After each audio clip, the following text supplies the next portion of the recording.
Hello student, class 6 की lecture series में आपका स्वागत है। आज की इस वीडियो में हम प्रश्नावली 5.5 स्टार्ट करेंगे। तो देखो आज का पहला क्वेश्चन क्या दिया है। देखो इसमें दिया है निम्नलिखित में से कौन लंब रेखाओं के उदाहरण हैं। अब देखो सबसे पहले तो आपको ये पता होना चाहिए ना कि ये लंब रेखाएं क्या होती हैं। तो सिंपल सी भाषा में आपको ये ध्यान रखना है कि जहाँ पे 90 का कोण बनता है, जिन दो रेखाओं के मध्य में 90 का कोण बनता है उसको हम लंब रेखाएं कहते हैं। जैसे उदाहरण के लिए पहली रेखा मैंने ये वाली ले ली और दूसरी रेखा मैंने ये वाली ले ली। अब आपको दिख रहा होगा यहाँ पे भी 90 का कोण बन रहा है और यहाँ पे भी 90 का कोण बन रहा है।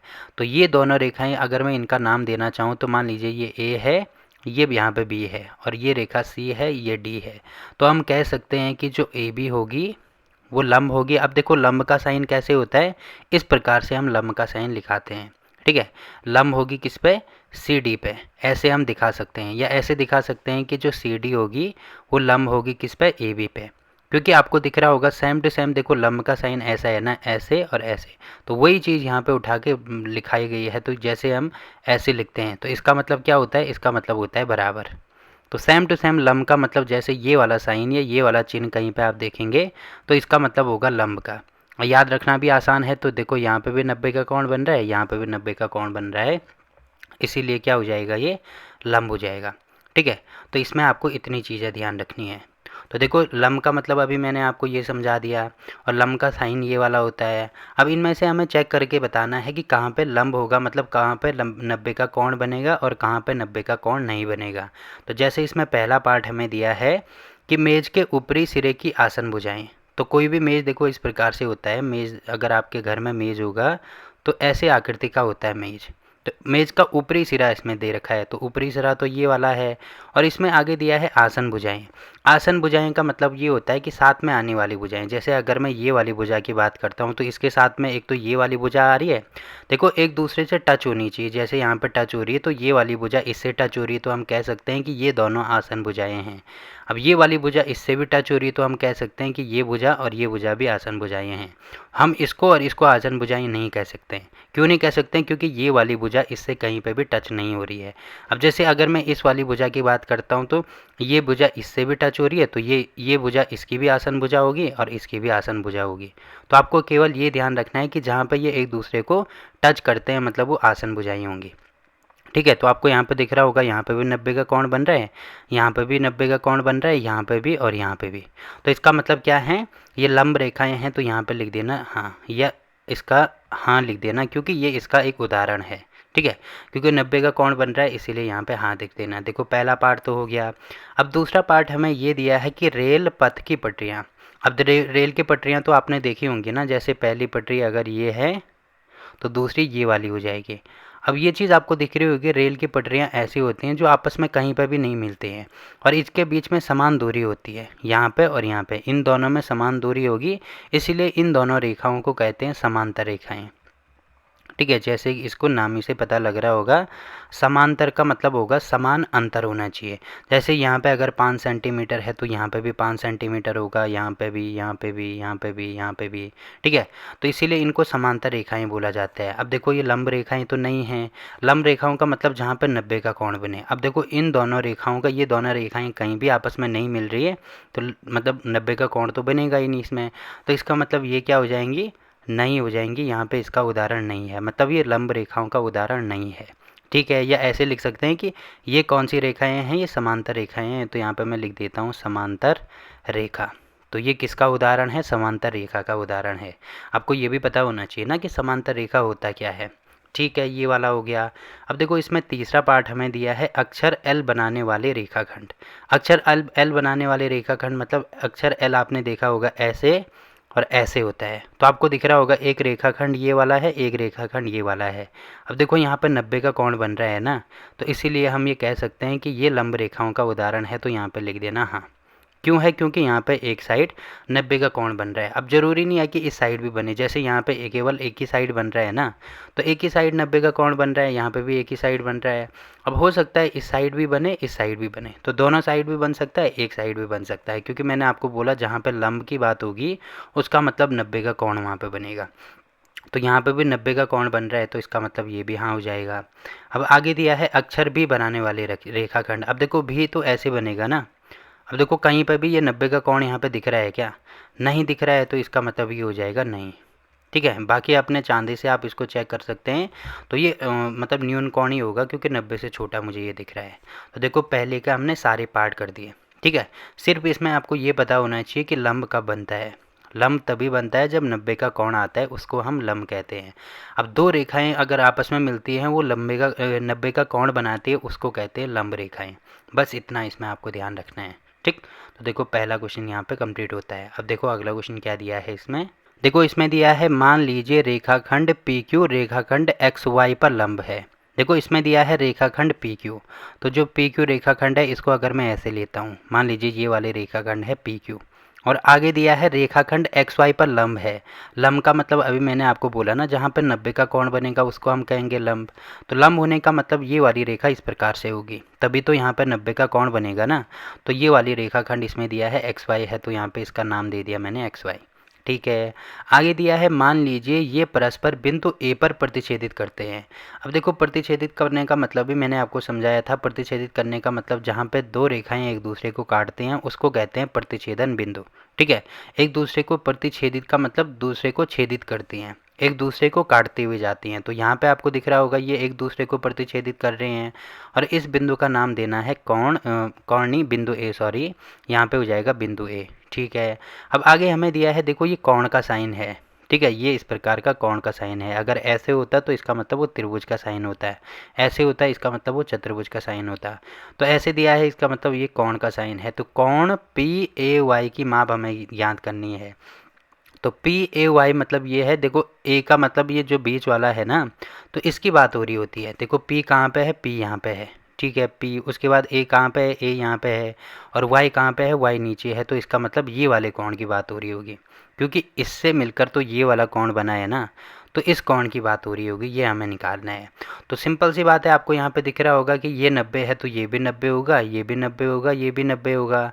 तो यहाँ पे मैं निकालूंगा कोण पी ए वाई। तो पी ए वाई भी कितना हो जाएगा, 90 अंश हो जाएगा। तो ये हो जाएगा यहाँ पर 90 डिग्री। ठीक, तो ये इसका आंसर हो गया। तो बाकी देखो इसमें केवल यही चीज़ हमें करनी थी, तो ये वाला कोण हमने निकाल दिया। अब देखो ये वाला क्वेश्चन भी हो गया। अब देखो अगला क्वेश्चन क्या दिया है, या इसमें देखो अगर बाकी ये वाला कोण भी पूछा होता तो इस वाले कोण को नाम दे सकते हैं पी ए एक्स, ये भी 90 होता है। फिर एक्स ए क्यू, ये भी 90 होता है। और वाई ए क्यू, ये भी क्या होता है, 90 होता है। तो केवल ये वाला पूछा है, तो ये 90 हो गया। ठीक है, अब देखो अगला क्वेश्चन इसमें दिया है। देखो इसमें दिया है, आपके ज्यामिति बॉक्स में दो सेट स्क्वायर हैं। अब देखो सेट स्क्वायर का मतलब ये होता है कि जो ऐसे ट्रायंगल की आकृति आपको दिख रही है ना, मतलब त्रिभुज की आकृति वाले जो आपको शेप दिखते हैं, इसको बोलते हैं सेट स्क्वायर। तो ये दो आपके उसमें होंगे, एक बार मैं दिखा भी देता हूँ। देखो इस प्रकार का आपको दिख रहा होगा, पहला ये है, दूसरा ये है। अब देखो इन दोनों के यहाँ पे जो कोण बन रहे हैं ना, ये वाले कोण आपको दिख रहे होंगे, ये कोण कितने होंगे, जैसे एक तो लंबा वाला होगा, इनका जो कोण होता है, एक ये वाला जो कोण होता है, ये होता है 30 डिग्री। ये वाला जो कोण होता है, ये होता है 90 के बराबर, और ये वाला कोण होता है 60 के बराबर। वैसे ही ये जो छोटा वाला आपको दिख रहा है, ये 45 होगा, ये 45 होगा, और ये वाला 90 होगा।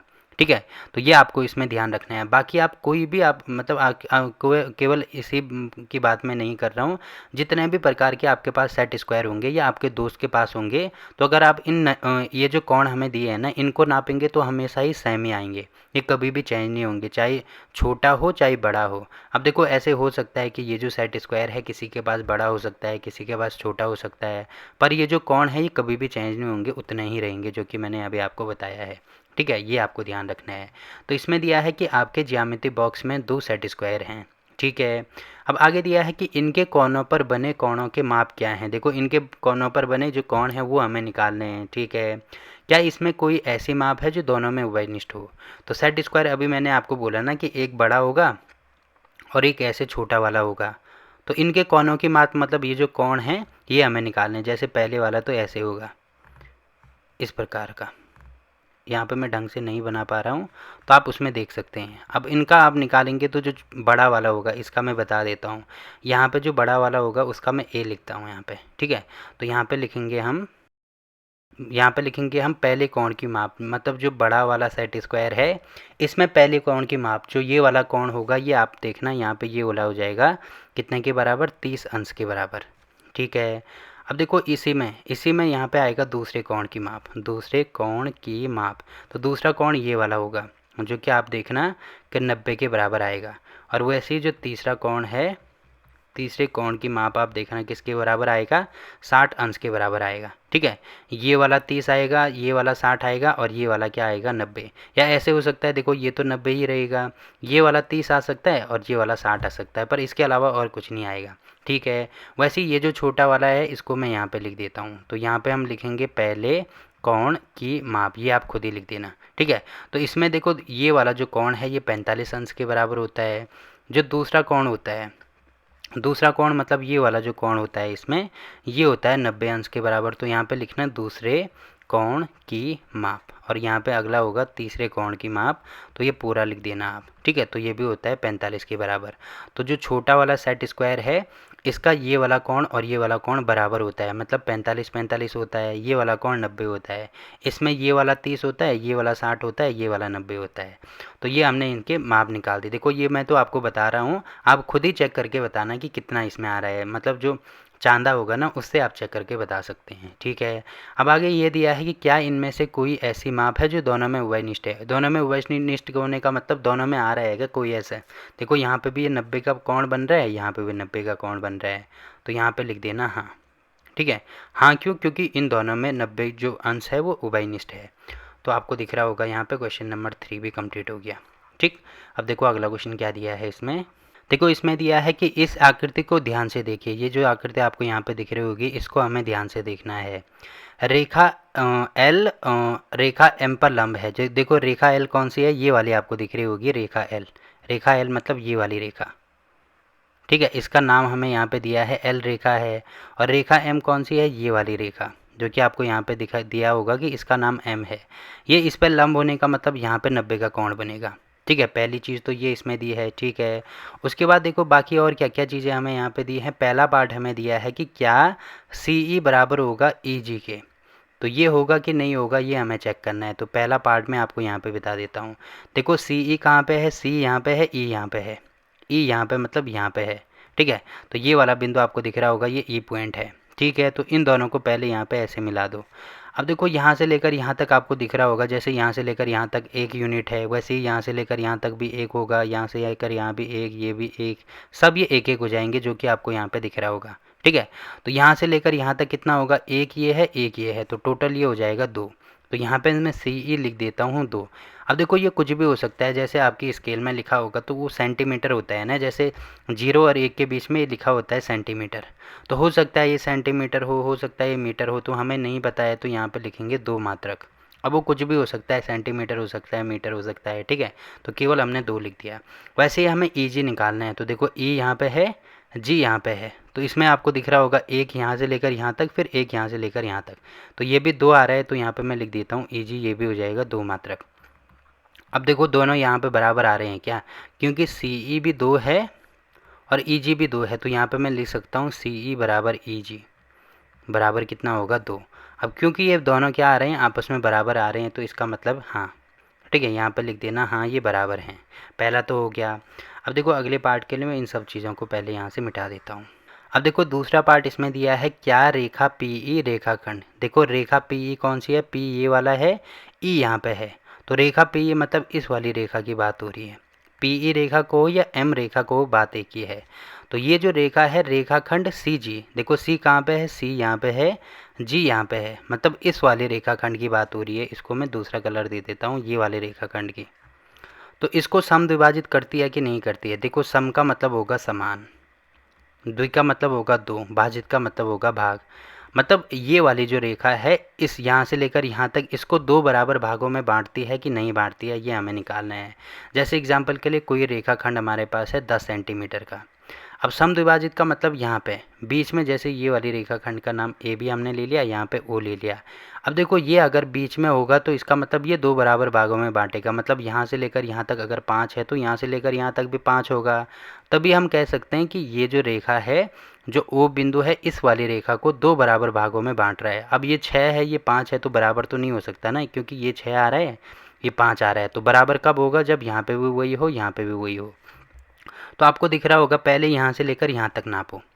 तो क्योंकि ये मैंने अभी बोला ना 3 और 4 के बीच में एक एक का अंतर है, यहाँ पे भी एक का अंतर, यहाँ पे भी एक का अंतर, यहाँ पे भी एक का अंतर। तो यहाँ से लेकर यहाँ तक कितना आ रहा है, 2 आ रहा है। ठीक है, वैसे ही यहाँ से लेकर यहाँ तक कितना आ रहा है, देखो 1 और 1 2, यहाँ से लेकर यहाँ तक भी 2 आ रहा है। तो देखो दोनों समान है ना, जैसे यहाँ पे दोनों 5 5 हैं, वैसे ही यहाँ पे दोनों 2 2 हैं। तो इसका मतलब सम विभाजित करता है क्या, बिल्कुल करता है, यहाँ पे लिख देना हाँ। अब देखो ऐसे होता कि ये यहाँ तक आता तो एक और बढ़ जाता, तो ये वाला हो जाता 3, ये वाला हो जाता 2। तो तब सम विभाजित करता क्या, नहीं करता, क्योंकि ये 3 हो रहा है, ये 2 हो रहा है, दोनों बराबर नहीं हो रहे हैं। तो अभी ये दोनों बराबर हो रही हैं, इसीलिए सम विभाजित करता है। तो देखो ये वाला पार्ट भी हो गया, तो इनको मैं यहाँ से पहले मिटा देता हूँ। ठीक है, तो ये वाला पार्ट भी यहाँ पे कंप्लीट हो गया। बाकी अब देखो अगला पार्ट इसमें क्या दिया है, जैसे ये वाला पार्ट हमें दिया है कि 2 रेखाखंडों के नाम लिखिए जिनके लिए पीई लंब समद्विभाजक है। पीई लंब का मतलब होगा 90 डिग्री, 90 डिग्री, और सम का मतलब होगा, अभी मैंने आपको बोला ना, सम का मतलब समान, द्वि का मतलब 2, भाजक का मतलब भाग, मतलब 2 बराबर भागों में बांटना है। 2 रेखाखंड के नाम हमें ऐसे दिखाने हैं जिसके कि ये लंब समद्विभाजक का काम भी करेगा। पीई का मतलब ये वाली रेखा, ठीक है, पी ये है, ई ये है, और साथ में लंब समद्विभाजक 2 बराबर भागों में भी बांटना चाहिए। तो देखो पहले तो मैं यही ले सकता हूँ, एक तो मैंने ले लिया सी और जी। ठीक है, पहले नाम ले लिया मैंने सी जी, जो सी जी है, जी जी लिख दिया मैंने, सी जी होना था, सी जी। लम का मतलब, अब देखो लम का मतलब मैंने अभी आपको बोला ना, लम का साइन कैसे होता है, इस प्रकार से हम लम लिखते हैं। तो यहाँ पे मैंने लिख दिया लंब है, किस पे लंब है, ये है पी ई पर लंब। तो ठीक है, यहाँ पे आपको दिख रहा होगा सी जी लंब है पी पर, सी ये हो गया, जी ये हो गया। अब देखो क्योंकि समद्विभाजक भी होना चाहिए, तो यहाँ से लेकर यहाँ तक देखो 2 है, और यहाँ से लेकर यहाँ तक भी 2 है। तो इसका मतलब समद्विभाजक भी है और साथ में लंब भी है। तो पहला हमने ये वाला ले लिया। अब दूसरा हम ऐसे ही ले सकते हैं, जैसे मैं यहाँ तक ले सकता हूँ, ये वाला ले लिया, तो यहाँ ये ज़्यादा हो जाएगा, फिर मुझे ये वाला लेना पड़ेगा। ठीक है, ये वाला लेना पड़ेगा। तो बोलने का मतलब ये है कि यहाँ से लेकर बी से लेकर मुझे कहाँ तक लेना पड़ेगा, एच तक लेना पड़ेगा, क्योंकि यहाँ से लेकर यहाँ तक कितना है, 1 2 3, यहाँ से लेकर यहाँ तक 3 है, फिर यहाँ से लेकर यहाँ तक भी 3 होना चाहिए, जो कि आपको दिख रहा है 1 2 3 है। तो देखो 2 बराबर भागों में बांट रहा है, इसका मतलब समद्विभाजक है, और साथ में 90 का कोण बन रहा है, इसका मतलब क्या है, लंब भी है। तो यहाँ पे मैं लिख दूंगा जो बी एच है, जो बी एच है वो क्या हो जाएगा, लंब हो जाएगा किस पे, पी ई पे। तो यहाँ पे लिख दिया ना पी ई। ठीक है, तो इसके हमने 2 उदाहरण देने थे, तो 2 रेखाखंडों के उदाहरण दे दिया, पहला सी जी, दूसरा बी एच, जो कि लंब है पी ई पे। ठीक है, ऐसे दे सकते हैं। तो ये वाला पार्ट भी हो गया। बाकी अगले पार्ट के लिए मैं इन सब चीज़ों को यहाँ से मिटा देता हूँ। ठीक है, तो ये भी हो गया। अब देखो इसमें अगला पार्ट ये दिया है कि क्या निम्नलिखित सत्य हैं कि नहीं हैं। जैसे पहले पार्ट हमें ये दिया है कि ए सी बड़ा है एफ जी से। तो देखो ये वाला साइन मैंने आपको बताया था, जहाँ पे मुंह खुला होता है इसका मतलब वो बड़ा होगा, और जहाँ पे मुंह बंद होता है तो इसका मतलब वो छोटा होगा। अब क्योंकि यहाँ पे पहले बड़ा वाला आ रहा है, तो इसीलिए इसको बड़ा पढ़ते हैं।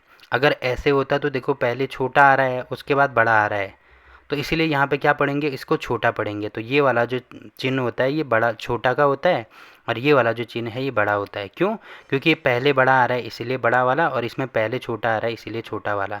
तो यहाँ पे इसको ऐसे पढ़ेंगे, ए सी बड़ा है एफ जी से। तो चेक करके मुझे देखना पड़ेगा, यहाँ पे पहला पार्ट में लिख देता हूँ, ए सी बड़ा है एफ जी।